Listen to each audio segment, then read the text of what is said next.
Okay, hi guys. So what we're going to be focusing on for the next couple of weeks is just some sort of general numeracy work in the lead up to National 4. Now, this is for a couple of reasons. For some revision for some of you. These skills that we're going to be looking at are going to be necessary for National 4, but also because some of you I actually haven't taught before, and some of you I haven't taught since like first year, so it would be useful for me to just kind of see how we are and how we're kind of getting on. So what I'm going to do and how I think it's going to work um, from now onwards is I am going to go over the work in sort of this format. I'm going to be writing down worked examples on this sheet of paper for you to sort of follow through, and these videos will be there for you to watch and look over again if you need to. Okay, because this is just sort of revision work, I'm not going to do any sort of theory behind the work. I'm just going to jump in and do some worked examples and sort of explain while I go through it. Now, as I said, we're just going to be doing some general numeracy work.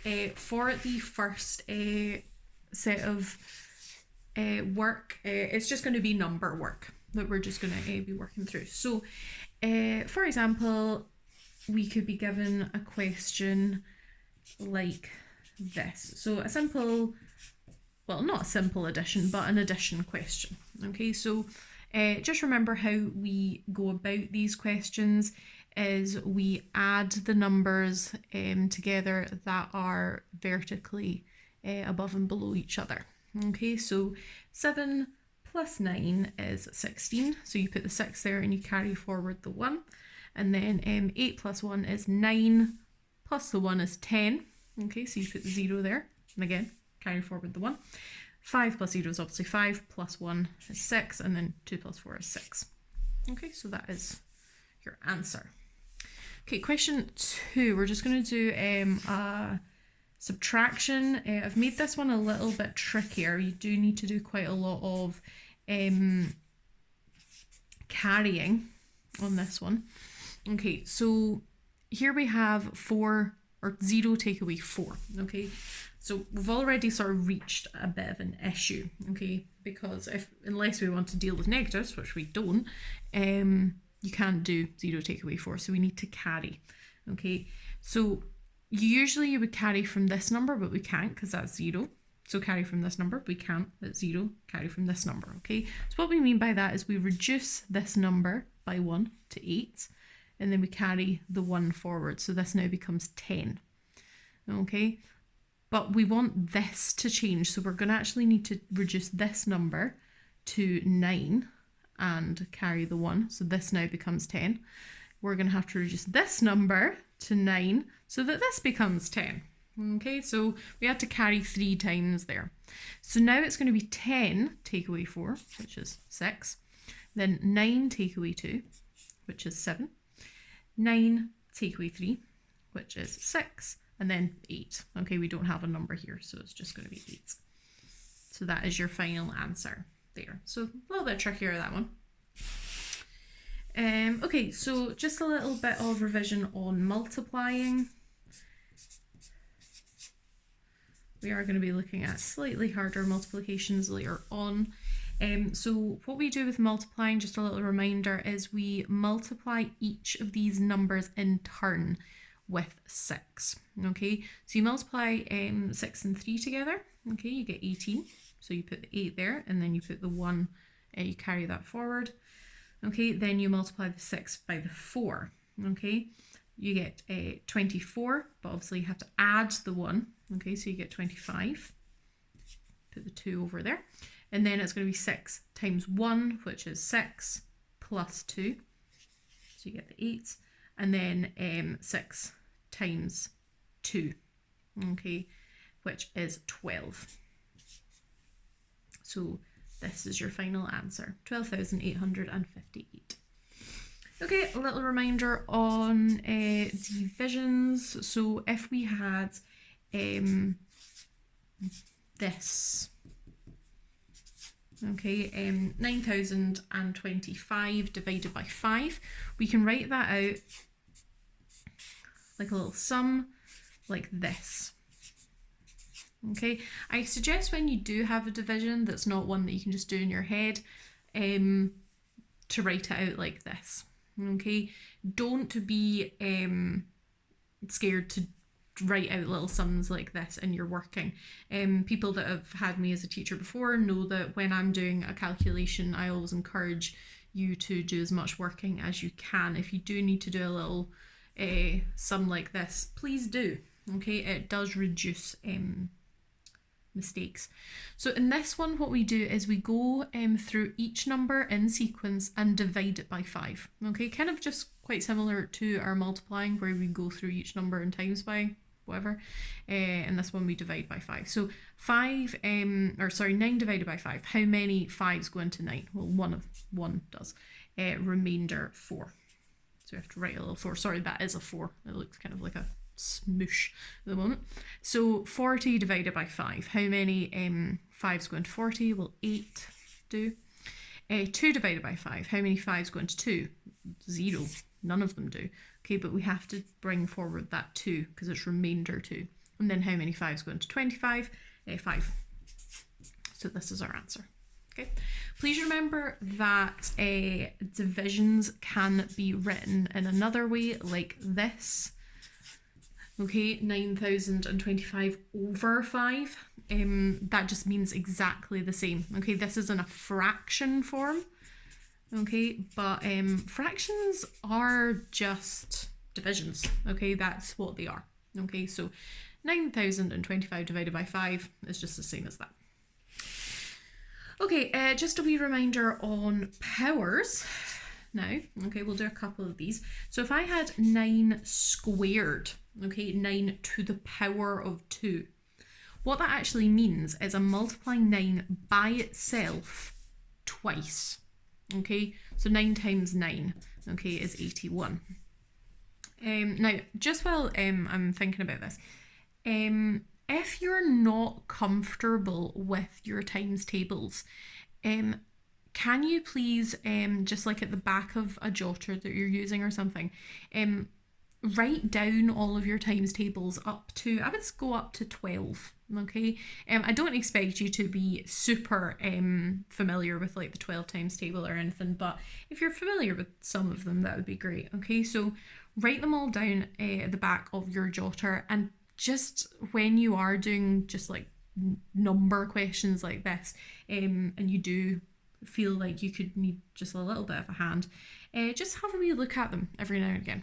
Okay, it'll make your life a lot easier if you just know them off by heart.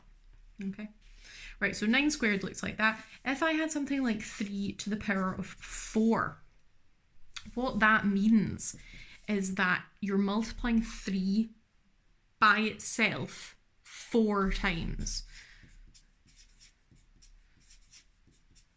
Okay, so it looks like that. When you're doing something like this, I do like 1 3 at a time. Okay, so 3 times 3 is 9. Okay, so then 9 times 3, okay, is 27. And then 27 times 3, this is a really good example of when to do a little sum if you need it. Okay, I don't expect you to know your 27 times tables. Okay, so you could set up a little sum just at the side, okay, and go 27 times 3. Okay, 3 times 7 is 21. Okay, and 2 times 3 is 6. Then you have to add your 2. Okay, so 3 times 27 is 81. Oh, that's nice. Same answer. Okay, so question 6, I'm just going to go over how to multiply by like tens or hundreds or thousands and things like that. So if I had 256 and I had it multiplied by 100, okay, there's a nice easy way of doing this if you have something like times by 10, 100, 1,000, something like that, is imagine your number had a decimal point. Okay, now I know that 256 doesn't have a decimal point. But if I put 256.0, that means exactly the same as 256. Like if I had 256 pizzas, one, I would be having a great time, but if I had 256.0 pizzas, I would have exactly the same. Okay, so 256 and 256.0, they mean exactly the same thing. Now, if I'm multiplying by 100, okay, count how many zeros there are, and that's how many places you're going to move your decimal point.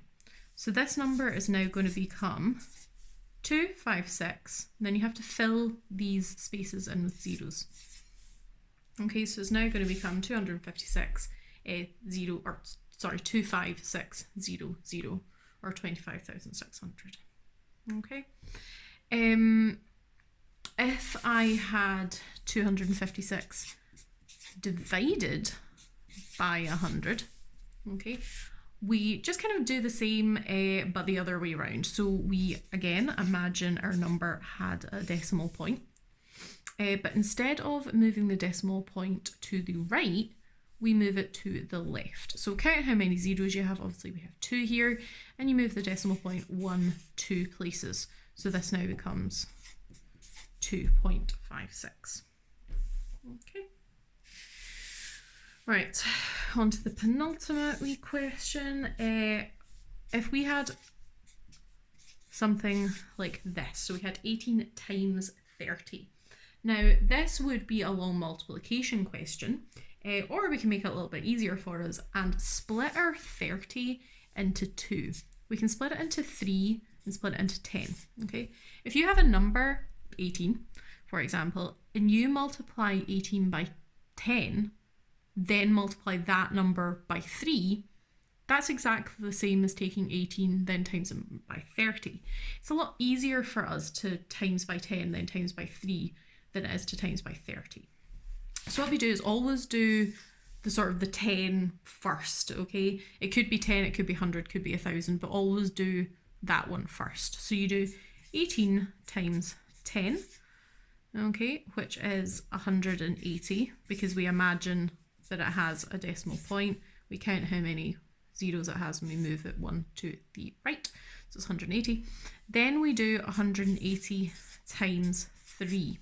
Okay, again, I don't expect you to know your 180 times table. Okay, so make it easier for yourself. Set out a little sum like this. Okay, 3 times 0 is 0. Please remember that anything multiplied by 0 is 0. Okay, that's a really common mistake that people tend to make. Okay, anything multiplied by 0. 1,000,000 times 0 is just 0. Okay, then 8 times 3 is 24. Okay, then 1 times 3 is 3, add 2. So our final answer is 540.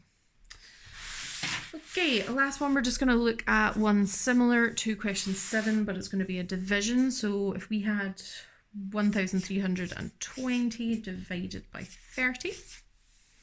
Oh, I've done 30 again. Oh well, oops. So again, we split that up into 3 and 10. So we do this one first, okay? We take our number and we divide by 10. Again, we just pretend that there is a decimal point, count how many zeros there are, and we move it 1 place to the left, okay? So we end up with 132, okay? Then we do 132 divided by 3. So how many 3's go into 1? Well, none do. Okay, so we have to bring the 1 forward. How many 3's go into 13? Well, 4 do, remainder 1. And then how many 3's go into 12? 4 do. So our answer is 44. Okay, so this is all stuff that hopefully you should be familiar with, or like have seen before, okay? But we're just going to kind of focus on just number work to get us started. Then we'll move on to some other topics. Okay, I will set the work that I want you to do on the Google Classroom, and please use this video to help out. I am going to just kind of zoom out a little bit so